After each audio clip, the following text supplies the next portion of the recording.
네, 10월 20일 목요일 영민한 투자 통해서 오늘 남은 오후장 대비해 보도록 하겠습니다. 매니저님 안녕하세요. 네, 반갑습니다. 네, 이번 주 우리 증시 그래도 견조한 흐름을 보여주다가 오늘 또 이렇게 1%대로 양대 지수 모두 하락하고 있습니다. 네.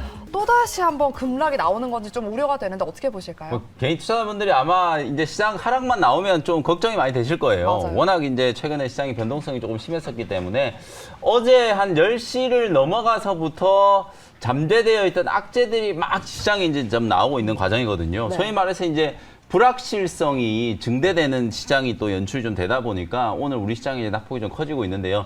몇몇 이제 돌발 악재들이 뭐냐면 일단 국내 이슈는 뭐 레고랜드 얘기를 갑자기 지금 많이 하고 있잖아요. 그러니까요. 강원도의 채권이 뭐 디폴트가 되니까 뭐 국내 또 PF 뭐 어쩌고 저쩌고 이런 얘기들이 막 나오고 있거든요. 근데 사실 어저께 오후에 막 찌라시가 돌았던 게 사실 무근이다라고 지금 계속해서 얘기가 나오고 있거든요. 모 네. 건설사가 뭐 부도 위기다, 뭐 회사채 발행이 안 된다 이런 얘기들은 다 근거 없는 얘기다라는 거. 제가 다시 한번 말씀드리지만 국내 이제 단기 금융 시장이 분명히 경색돼 있는 건 맞는데 네. 이게 사실 과거에 우리가 이제 신용위기 카드 대란 때나 아니면 이제 2008년 서브프라임 모기지 때나 더 멀리 가면 이제 IMF 때나 네. 그때 나타났던 신용위기하고는 정말 좀 거리가 좀 멀다라는 거예요. 정부에서 충분히 컨트롤할 수 있는 정도 수준이니까 국내 이슈에 대한 노이즈는 소위 말해서 이제 숏쟁이들의 마지막 어떤 찌라시 투하 뭐 이 정도로 생각해도 저는 크게 뭐 빗나가지 않는다라는 생각이 좀 들고 사실 이제 좀 걱정되는 부분은 이게 외환 시장의 교란이거든요. 엔화라든지 위안화가 계속 약세가 나타나고 있고 또 유럽의 이제 영국 같은 경우에는 뭐 CPI 지표가 막 10% 넘어가고 이러니까 맞아요. 또다시 이제 파운드화 가치가 이제 약세가 나타나고 있잖아요. 결국은 환율이 올라가면서 이제 시장이 빠지는 흐름. 사실상 이제 외환 시장의 이제 동요와 국내 증시가 이제 같이 좀 동조화되고 있다라는 거. 그게 이제 가장 좀 핵심적인 부분이라고 보시면 되는데 제가 이제 불안해 하시는 개인 투자자분들께 꼭 말씀드리고 싶은 두 가지 포인트. 원달러 환율이 올해 연중 고점이 1,442원이었잖아요. 지금 그 42원을 찍고 나서 거의 한 달 동안에 그 자리를 넘어가지 않고 있다. 거의 이제 환율 같은 경우에는 상단에 대한 이제 저항이 조금 견고해지고 있는 구간이고 또 하나 우리가 이제 시장이 이렇게 출렁거릴 때마다 꼭 봐야 되는 지표가 있죠. 빅스 지수. 소위 말해서 우리가 공포 지수라고 하는 거 있잖아요. 네. 이게 오히려 지금 고점 대비해 전고점 대비해서 12%나 지금 급락한 상태거든요. 오늘도 사실은 미증시는 하락이 좀 들어왔었지만 빅스 공포 지수 음봉 전환되면서 오히려 떨어졌단 말이에요. 그러니까 각종 이제 위험 시그널들이 나타나고 있습니다만 우리가 이미 여러 차례 시장 조정을 통해서 다 한 번씩은 겪어봤던 이슈들이다. 뭐 별달리 새로울 만한 이슈들이 없다라는 생각이 좀 들거든요. 그래서 시장이 하방 경직성을 만들었다는 건 이제 분명해 보이기 때문에 지수가 단기적으로는 이제 조금 흔들릴 수 있고 외환과 관련된 환율과 관련된 리스크가 조금 있을 수는 있겠지만 지난 9월 달에 우리가 경험했던 혹은 6월 달에 경험했던 것처럼 추세적인 하락이 막 한 달, 두 달 동안 이어질 수 있는 가능성은 저는 높지 않다고 보기 때문에 우리가 일정상으로 보면 11월 초에 바로 이제 FOMC 회의가 있잖아요. 그리고 바로 이어가지고 미국의 중간 선거가 있어요. 그러면 거의 대부분 이제 정치적인 불확실성이나 긴축과 관련된 이제 불확실성들이 해소되는 국면으로 좀 나아갈 거기 때문에 지금 단계는 시장이 이제 조정을 받고 나서 단기 반등이 좀 들어왔다가 다시 조금 이제 되눌리고 있는 과정이다라고 이해하시면 될 것 같고 냉정하게 얘기하면 오늘 많이 빠지는 업종은 2차 전지 소재 업종들이에요. 네. 2차 전지 소재 업종들이 올라가면서 이제 지수가 다시 튀어 올라갔다가 오늘은 테슬라가 실적 발표를 했는데 사실 이제 어닝은 되게 좋았어요. 제가 보기에는 이게 순이익 테슬라 같은 이 어마어마한 규모의 회사가 자동차를 만들어가지고 영업이익률, 순이익이 거의 27% 가까이 된다는 얘기는 장사를 정말 잘했다는 얘기거든요. 근데 이제 문제는 매출액 자체가 시장 기대치에 조금 못 미쳤고 차량 인도 대수가 이제 34만 대 정도, 사실은 40만 대 좀 넘어갈 걸로 이제 기대를 했었는데 점점 이제 전기차에 대한 수요가 좀 둔화된다라는 리스크가 다시 부각되면서 오늘 2차전지 소재 종목들이 죄다 이제 차익 실현 물량들이 좀 나오고 있거든요. 2차전지 소재 종목들을 제외하면 뭐 개별 종목들 같은 경우에는 뭐 한 2, 3% 정도 내외로 조정이 좀 들어오고 있는 거기 때문에 지금 시장의 하락을 너무 심각하게 받아들이지 않으셔도 된다라는 말씀을 다시 한번 드리도록 하겠습니다. 네, 단기적으로는 뭐 지수가 이렇게 변동성을 보일 수는 있겠지만 그래도 지수 하방 압력은 좀 단단하다라는 의견을 주셨습니다. 그렇다면 오늘도 지금 개인 투자자들이 매수 우위를 보이고 있는데 우리 개인 투자자분들 오늘 네. 남은 오후장 대비 전략 어떻게 세워봐야 될지 한 줄 평으로 남겨주신다면요? 오늘 한 줄 전략은요. 네. 잊혀진 종목을 찾아서 이렇게 이제 제가 말씀드리고 태조 싶은데. 이방원. 네, 맞아요. 태조 이방원 중에 제가 그쵸. 오늘 한 종목 좀 준비를 해왔거든요. 왜 제가 오늘 잊혀진 종목을 찾아서라고 이제 오후장 한 줄 전략을 준비를 좀 했냐면 오늘 원전 관련된 종목들이 대단히 강하잖아요. 맞아요. 네. 근데 사실 이 원전 관련된 종목들 진짜 시장에 좀 잊혀졌거든요. 근데 오늘 뉴스가 하나 나오면서 주가가 이제 다 급등하는 그런 모습들이 나타나길래 단기적으로 이제 시장이 하방을 좀 테스트하는 과정들이 좀 진행이 될 때는 요렇게 이제 좀 잊혀졌던 종목들 중에 진짜 좀 많이 빠져 있는 종목들이 반등이 좀 들어오겠구나. 네. 사실 이번 주에는 전체적으로 낙폭과대 종목들이 게임주들이 로블록스 덕분에 한번 급반등했고 컨텐츠 관련된 종목들이 미국의 이제 넷플릭스 덕분에 또 한번 급반등했고 오늘 원전 관련된 종목들을 반등하고 이런 식의 이제 흐름을 보면 좀 잊혀졌던 종목들 중에 단기 조정이 조금 깊었던 종목을 매수를 좀 한다면 오늘 오후장에 조금 현명한 대응 전략이 좀 될 수 있지 않을까. 뒷북을 치지 말고 사실 좀 미리 좀 매수를 좀 해가지고 요렇게 이제 모멘텀이 좀 부각이 될 때 수익을 좀 챙기는 전략으로 이제 대응할 수 있는 게 오늘 오후장에 가장 핵심적인 이제 전략이 된다라고 보고 잊혀진 종목 예전에 우리가 라디오에 잊혀진 소리를 찾아서 뭐 이런 거 많이 했었는데 그걸 이제 조금 빗대어서 잊혀진 종목을 찾아서라고 한 줄 전략을 제시를 한번 해드려 보도록 하겠습니다. 네, DJ 컨셉의 확실한 오늘 원포인트 전략이었습니다. 네. 낙폭이 과대했던 업종에서 강한 재료를 좀 기대할 만한 종목에 주목해보자라는 의견과 함께 또 잠시 후에 워셔 원킬 종목 두 가지가 있으니까요. 끝까지 함께해 주시기 바랍니다. 그럼 지금부터는 우리 영민 매니저께서 편입해 주셨던 종목들 한번 리뷰해 볼 텐데요. 금방 저희가 원전주가 오늘 분위기가 좋다고 했는데 네. 원전 관련 종목 우리 매니저님의 포트폴리오에 있습니다. 그렇죠. 우진이 지금 매수에 16% 수익이 나고 있는데 오늘 거래량이 터졌거든요. 맞습니다. 더 홀딩해 볼까요? 이게 이제 제가 지난주에 딱 일주일 전에 여러분들께 우진을 말씀드리면서 정말 좀 뜬금없다 이렇게 이제 얘기를 했었던 종목이거든요. 근데 제가 그 당시에 이제 우진이라는 종목을 소개를 해드릴 때 뭐라고 말씀드렸냐면 일단 주가는 너무 많이 빠졌다. 네. 주가가 너무 과도하게 지금 하락한 상태이기 때문에 뭔가 호재가 하나만 나오면 대량 거래가 터지면서 주가가 급등 나올 수 있다. 그때 이제 미리 매수를 해놨다가 급등 나올 때 딱 팔아먹으면 된다라고 말씀을 좀 드렸었거든요. 오늘 물론 목표가 1만 원까지 가지는 않았습니다만 장중에 지금 거의 한 18% 가까이 이제 급등세가 나타났기 때문에 아마 지난주에 방송을 보시고 저점에서 이제 매수하셨던 분들 같은 경우에는 오늘 시원하게 수익 실현을 다들 하셨을 거라고 보거든요. 사실 어제 그제 시장 흐름을 제가 조금 복기를 해보면 네. 게임주들이 뉴스 나오고 나서 다 급등했지만 결국은 다시 주저앉았거든요. 컨텐츠 종목들도 마찬가지로 뉴스가 나오고 나서 급등했다가 조정. 그럼 오늘도 사실은 이제 이렇게 뉴스가 나오고 난 이후에 이제 따라 붙는 건 좀 뒷북이 될 수도 있다라는 거예요. 물론 이제 주가가 워낙 많이 빠져 있는 상태이기 때문에 충분히 뭐 개별 종목들 중에서는 추가적인 상승이 나타날 수 있는 종목들도 있겠지만 원전 관련된 종목들은 지난주에 정말 이제 남들이 관심 안 가질 때 매수를 하는 게 진짜 좀 손쉽게 수익 낼 수 있는 전략이었다라는 거 다시 한번 말씀드리도록 하고요. 오늘 뭐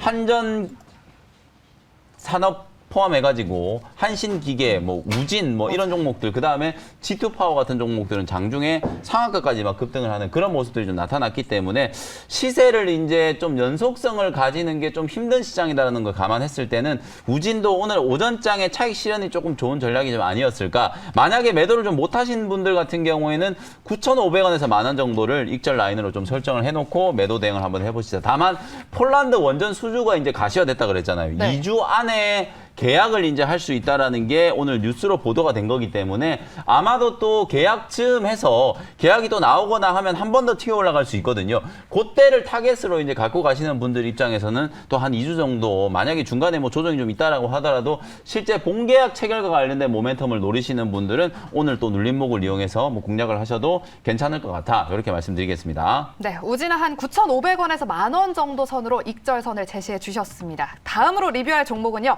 어제 편입했던 강원에너지입니다. 네. 오늘 오전장에 그래도 상승했는데 시장이 밀리면서 다소 조금 주춤한데 그래도 지금 매수가 근처긴 하거든요. 네. 쭉 홀딩해 볼까요? 만약에 이제 조금 더 밀린다라고 하면 7,000원 초반 정도까지는 좀 5일선 조정이 들어올 수는 있을 것 같아요. 말씀드렸던 것처럼 오늘 에코프로 BM을 필두로 해가지고 2차 전지 소재 종목들이 좀 강하게 조정이 좀 들어오거든요. 에코프로 BM이 지금 5%나 지금 하락을 하고 있잖아요. 이게 전체적으로 이제 지수를 좀 끌어내리는 역할을 좀 하고 있다라고 생각하시면 되거든요. 다만 이제 그럼에도 불구하고 제가 사마알미늄 어저께 목표가 터치하면서 리뷰를 해드리고 후속적으로 말씀드렸잖아요. 실은 사마알미늄도 아직 시장에서 완전히 2차전지 소재 종목으로 평가를 못 받고 있는 종목이다. 그런 종목과 비슷한 기업이 강원에너지라고 말씀드렸잖아요. 역시 이제 강원에너지도 강원 이솔루션이라고 하는 자회사와 함께 양극재 소재도 이제 개발을 하고 이런 식의 이제 2차전지 사업을 추진해 나가고 있는 기업이기 때문에 그에 따른 이제 기대감 그리고 다른 소재 기업들에 비해서는 아직까지 좀 저평가 매력이 있다라고 말씀드렸거든요. 오히려 어제 오늘처럼 이렇게 시장이 조정받는 과정에서 매수를 잘 해놓으셨다가 사마알미늄처럼 전고점을 좀 튀어 올라가는 그런 이제 흐름이 나오면 차익을 챙기시면 되겠다. 사마알미늄도 제가 이제 차트를 좀 열어보면은 사실 요 조정 구간이 정말 좀 좋은 매수 기회였잖아요. 그러고 나서 이제 전고점 뛰어넘을 때 대량 거래가 이제 터지는 자리에서 그냥 수익을 챙기면 되는 거거든요. 강원에너지도 마찬가지로 일부 이제 가격 조정이 조금 들어올 수 있는 자리지만 눌림목을 이용해서 매수를 해놨다가 9,000원을 뚫고 올라갈 때 이제 대량 거래가 한번 딱 터져주면은 그때 그냥 차익을 딱 챙기는 전략으로 대응을 하시면 되겠다. 목표가도 제가 딱 전고점 9,000원 말씀드렸으니까 계속해서 보유를 한번 해보도록 하겠습니다. 네, 강원에너지 전고점을 뚫길 바라면서 리뷰는 여기까지 도와드리도록 하겠습니다. 그럼 저희가 준비한 원샷 원킬 종목 두 가지가 준비되어 있는데요. 그동안 시장에서 조금 잊혀졌지만 앞으로 좀 주목받을 만한 종목 네. 두 가지. 일단 첫 번째는 뭘까요? 맞습니다. 잊혀진 종목을 찾아서 컨셉에 딱 맞게 첫 번째 종목은요. 22,400원 현재가로 대명에너지라는 종목을 편입을 한번 해보도록 하겠습니다. 네. 올해 5월 달에 이제 신규 상장되고 나서 사실 IRA 법안과 관련된 이슈가 시장에서 이제 부각됐을 때 가장 강하게 올라갔던 종목이에요. 거의 뭐 연속적으로 상한가를 3번 가까이 이제 간 종목이거든요. 차트를 보시면 요때 이제 IRA 법안과 관련된 이슈가 부각됐을 때 가장 먼저 이제 시장 상승세를 주도했던 종목이 바로 대명에너지고 상한가까지 급등했죠. 일주일 눌렀다가 또다시 상한가까지 급등했고 한 2, 3주 눌렀다가 또 상한가 근처까지 이제 급등을 했단 말이에요. 이런 식의 3단 상승을 통해서 바닥에서 거의 뭐 한 2배, 2.5배 정도 상승을 한 종목이 대명에너지다. 그러고 나서 지금 2달 가까이 가격 조정과 기간 조정을 이제 거친 상태거든요. 제가 왜 잊혀진 종목을 찾아서라고 말씀드렸냐면 지금 원전 관련된 종목들이 주가가 워낙 과도하게 빠져 있다 보니까 반등은 좀 들어와야 되겠는데 재료를 기다리고 있다가 재료가 딱 나오니까 이제 올라가잖아요. 마찬가지로 우리가 이제 IRA와 관련된 이제 수혜주들이 실질적으로는 내년부터 이제 본격적으로 법안이 시행되는 거잖아요. 근데 지금 기대감으로 먼저 올랐다가 주가는 한 2달 동안 지금 눌러놓은 상태거든요. IRA와 관련된 이제 이슈가 아직 끝나지 않았고 오늘 바이든 대통령은 2차 전지 배터리 만드는데 4조 원 투자한다고 그랬잖아요. 결국은 계속해서 이렇게 관련된 분야, 태양광이라든지 풍력 이런 쪽으로 투자에 대한 얘기들이 연이어서 이제 나올 거고 아까 제가 11월 달에 미국에 이제 중간 선거가 있다고 그랬잖아요. 네. 11월 8일로 지금 예정되어 있는 중간 선거 전에 아마도 바이든 행정부는 일단 에너지 가격을 떨어뜨려야 되겠죠. 전략 비축료 많이 풀어가지고 유가를 일단 잡아야 되고 이런 투자와 관련된 얘기들을 많이 얘기하면서 일자리 창출 얘기를 해야 되겠죠. 그리고 이제 또 하나의 이슈가 사실상 뭐 러시아의 지정학적 리스크 뭐 이런 부분들인데 어쨌든 선거를 앞두고 뭔가 이제 정책 패키지들이 계속해서 발표될 가능성이 좀 높다. 그러면 신재생 에너지 중에서 태양광이라든지 풍력과 관련된 이슈들이 또 시장에 다시 한번 좀 부각될 수 있는 가능성이 있거든요. 방금 전에 제가 우진이라는 종목 리뷰를 해드릴 때도 사실 남들이 관심 안 가질 때 아직 뭔가 뚜렷한 뉴스가 안 나왔을 때 미리 좀 사놨다가 한 1, 2주 정도 이제 기다려보고 강한 뉴스가 나왔을 때 시세가 이제 분출이 되면 차익을 좀 챙기는 전략으로 대응을 하면 되는 거니까요. 대명에너지도 딱 그런 컨셉으로 대응을 하시면 되겠다. 이렇게 이제 말씀을 좀 드리고요. 기업 내용을 간단하게 좀 설명드리면 대명에너지는 이제 국내 이제 풍력 발전, 태양광 발전에 이제 설비들을 이제 제공하는 기업이라고 생각하시면 될 것 같고요. 전 정부에서 이제 태양광 비리가 관련돼서 지금 검찰에서도 그렇고 수사를 막 하고 있잖아요. 아마도 그것 때문에 약간 저는 신재생 에너지 관련된 종목들이 투자 심리가 조금 눌러 있는 게 아닌가라는 생각은 좀 드는데 어쨌든 에너지 관련된 위기가 계속 이어지고 있는 상황이라서 풍력, 태양광 그리고 이제 소형 SMR 이런 이제 원전과 관련된 이제 이슈들은 결국에는 장기적인 이제 프로젝트로 진행이 돼야 될 부분이에요. 아마도 지금은 약간 이제 투자 심리가 좀 위축되어 있는 상황이라고 하더라도 태양광과 풍력 특히 이제 내년도에 IRA와 관련된 이제 수혜가 본격적으로 이제 인식이 되면 매출액 자체가 상당히 좀 크게 증가할 걸로 기대되는 기업이거든요. 내년 이제 매출액 예상치가 한 1,800억, 영업이익은 무려 600억 정도로 지금 예상을 하고 있기 때문에 주가가 단기적으로 좀 많이 빠진 상태에서 저점 매수를 한번 해볼 수 있는 찬스다. 이렇게 이제 말씀드리도록 하고요. 목표가는 일단 1차 목표가는 26,000원 정도 한 10에서 15% 정도 단기 목표가 잡고 대응을 한번 해보시고요. 손절 가격은 딱 2만 원. 최근에 만들었던 요 저점 자리가 깨지면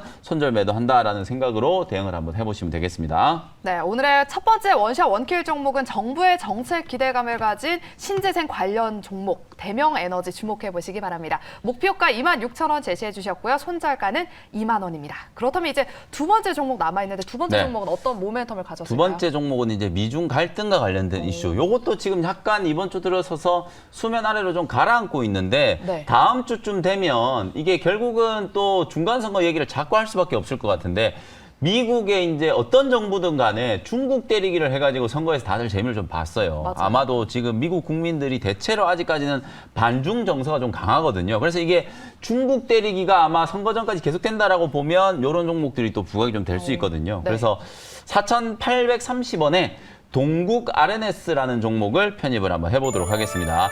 히토류 관련된 종목으로 여러분 다들 알고 계세요. 맞아요. 동국 RNS라든지 아니면 뭐 유니온 머트리얼 같은 이런 종목들이 이제 히토류 관련된 수혜주인데 왜 이제 이 종목을 사는지에 대한 건 방금 말씀을 좀 드렸어요. 중간 선거 전에 바이든 행정부에서도 아마 중국 때리기를 계속하게 될 거다. 반도체에 대한 규제, 기술에 대한 규제 뭐 이런 것들이 나타날 수밖에 없는 상황이기 때문에 대중국 때리기 정책이 이제 나왔을 경우에는 반사 수혜로 이제 움직일 수 있는 종목들이 동국 RNS다. 뭐 이렇게 보시면 될 것 같고 사실상 이제 중국 쪽에서도 사실상 계속 미국이 이제 중국 때리기를 계속 하다 보니까 반미 정서가 또 나올 수밖에 없잖아요. 중국 입장에서는. 그러니까 중국이 좀 무기로 삼을 수 있는 게 바로 히토리와 같은 이런 원자재들, 이런 원자재를 가지고 이제 미국의 발목을 좀 잡으려고 하는 거기 때문에 관련된 이제 수혜주로 동국 RNS가 부각이 좀 됐다. 이렇게 이제 보시면 될 것 같고요. 동국 RNS 이제 기본적인 내용은 제철, 제강, 뭐 그다음에 이제 내화물 이런 것들을 이제 생산하는 기업이고 최대주주는 여러분 잘 아시는 이제 풍력 타워 만드는 동국 SNC가 지분 22.4%를 이제 보유하고 있는 최대 주주다라고 생각하시면 될 것 같아요. 왜 그러면 이 동국 RNS가 히토류 관련된 수혜주로 이제 분류가 되냐면 요 회사가 바로 이제 호주에 히토류 광산을 가지고 있어요. 그러다 보니까 이제 중국에서 생산되는 히토류를 못 쓰게 되는 거잖아요. 그러니까 호주라든지 캐나다 쪽에서 이제 광산을 가지고 있다거나 아니면 히토류 이제 개발과 관련된 권리를 갖고 있다거나 그런 기업들은 상대적으로 이제 반사 수혜가 이제 부각이 되면서 주가가 이제 올라가기 시작하는 거거든요. 실제로 이제 동국 RNS도 보시는 것처럼 요 중국 때리기 미국 기업들이 반도체 장비들을 중국에 전혀 반입을 하지 못하게 금지하는 조치가 이제 딱 나오고 나서 가장 먼저 이제 상한가 같은 기업이 이제 동국 RNS거든요. 상한가까지 이제 급등을 한번 하고 나서 2주 동안에 지금 상한가 가격 위에서 이제 매물 소화 과정을 조금 거치면서 왔다 갔다 이제 행보세가 진행이 좀 되고 있는 상태이기 때문에 관련된 이슈가 다시 한번 부각이 되면 전고점 넘어가면서 시원하게 한번 장대 양봉이 한번 나타날 수 있다라고 보여지거든요. 동국 RNS라든지 유니온 머트리얼즈라든지 거의 뭐 비슷한 흐름을 보여주고 있기 때문에 뭐 어떤 종목이든 상관없이 단기적인 관점으로 하방 자체가 어느 정도 좀 지지된다라고 봤을 때는 단기 조정 이후에 다시 한번 이제 급등이 나오는 파동을 공략을 한번 해보시면 되겠다. 이렇게 이제 말씀드리고요. 가격 전략 말씀드리도록 하겠습니다. 현재가를 편입을 했고요. 1차 목표 가격은 5,300원 정도 짧게 한 10% 정도를 단기 목표가로 딱 잡아놓고 트레이딩하는 관점으로 대응을 한번 해보시고요. 손절 가격도 역시나 이제 아래쪽으로 한 10% 정도 4,400원 정도만 딱 잡아놓고 단기 대응 한번 해보셨으면 좋겠습니다. 네, 이렇게 두 번째 편입 종목은 동국 RNS로 미중 갈등의 수혜주라고 의견 주셨습니다. 여러분의 투자 판단에 참고로 활용해 보시고요. 가격 전략까지 참고해 보시기 바랍니다. 네, 그렇다면 오늘 못다한 이야기는 또 네. 무료 방송 준비되어 있으시죠? 오늘 시장이 되게 어려워요. 뭐 맞아요. 여러 가지 지금 루머들도 많이 퍼지고 있고 개인 투자자분들이 조금 심리적으로 위축될 수밖에 없는 상황이기 때문에 오늘 장 끝나고 오후 4시에 제가 시장 방향성 확실하게 좀 진단해드리면서 종목에 대한 것도 깔끔하게 정리를 좀 해드릴 테니까 오후 4시부터 온라인 공개 방송 많이들 참여해 주셨으면 좋겠습니다.